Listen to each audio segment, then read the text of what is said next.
بسم الله الرحمن الرحيم. السلام عليك يا أمين الله في أرضه وحجته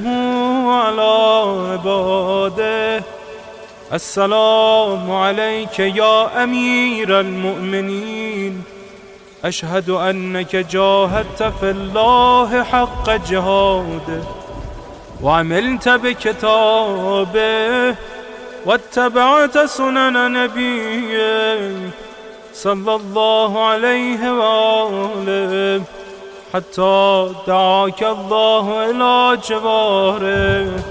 فقبضك إليه باختياره والزم أعداءك الحجة مع ما لك من الحجج البالغة على جميع خلقه. اللهم فاجعل نفسي مطمئنة بقدرك راضية بقضائك مولعة بذكرك ودعائك محبة لصفة أوليائك محبوبة في أرضك وسمائك صابرة على نزول بلائك شاكرة لفضائل نعمائك ذاكرة لثواب غالائك مشتاقة إلى فرحة لقائك متزودة التقوى ليوم جزائك مستنة بسنن أوليائك مفارقة لأخلاق أعدائك مشغولة عن الدنيا بحمدك وثنائك. اللهم إن قلوب المخبتين إليك والها وسبل الراغبين إليك شارعا وأعلام القاصدين إليك واضحا وأفئدة العارفين منك فازعة وأصوات الداعين إليك صاعدا وأبواب الإجابة لهم مفتحة ودعوة من ناجاك مستجابة وتوبة من أناب إليك مقبولة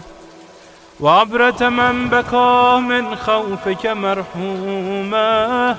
والإغاثة لمن استغاث بك موجودة والإعانة لمن استعان بك مبذولة وعداتك لعبادك منجزة وزلل من استقالك مغالة